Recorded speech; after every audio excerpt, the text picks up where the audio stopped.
We have put up the tree and we have new lights this year, and there's some of those itty bitty little, little filament ones.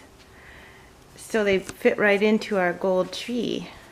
And Alistair has found his spot over there on the chair by the other lights we have that are blue. And our stockings are up, not hung by the chimney with care because we don't have a chimney. They're hung on the bookcase with care. And Greg's playing with the remote, which gives us all sorts of options for running these cute little lights. Ooh, you can have them lower or higher. So pretty. Now I'm going to get the ornaments.